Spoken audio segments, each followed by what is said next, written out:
Tere kõigile jälle! Selles lühikeses ekraaniviisoris räägin teile ära, kuidas luua blogipostitust.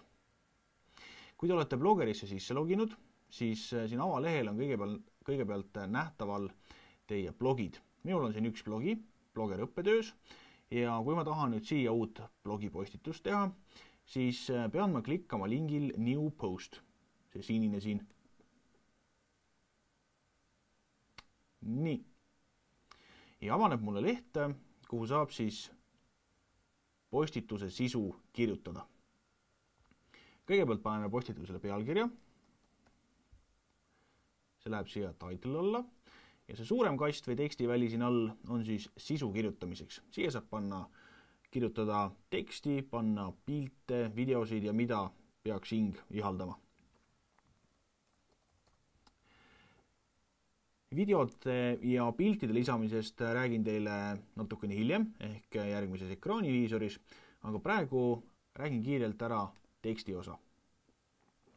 Teksti saab siis vormindada nagu igas tavalises tekstiredaktoris. Saab pilti teha või teksti teha paksuks, panna talle joon alla, keerata kaldu, muuta teksti värvi, teha tekstist linki, panna talle mingisugune teine font ja muuta ka teksti suurust. Kui nüüd tekst on ihaldatud kujul siia sisestatud, siis enne postituse avaldamist võiks selle üle vaadata siit preview nupu alt. See viib siis teid otse teie blogi leheküljele ja näitab, milline see postitus hakkaks välja nägema. Näete, siin on selline preview lindike ka nurgas, et ei ole veel see postitus avalik. Panen selle kinni. Siis, mis blogeril uut juures on see, et seda nii-öelda sisestatavat teksti saab vahepeal salvestada.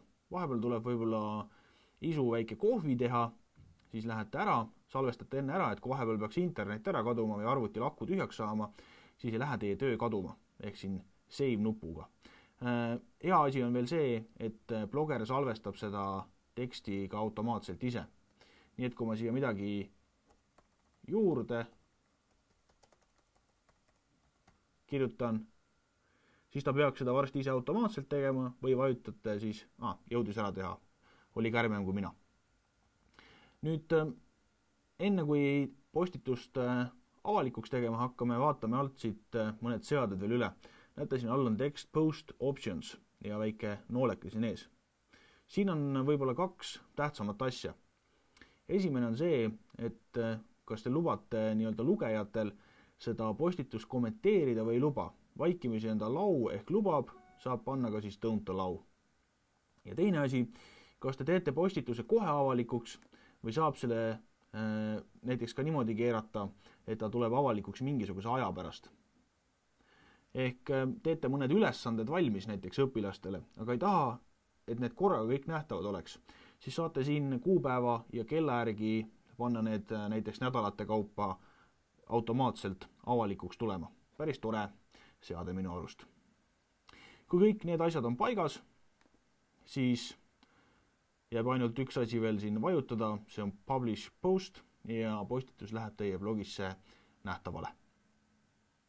Kui nüüd midagi arusaamatuks jäi, võib-olla rääkisin liiga kiiresti, siis kindlasti segaduse korral kirjutage mulle e-mail ja üritame asjale lahenduse leida. Praegu aga tänan kuulamast ja vaatamast.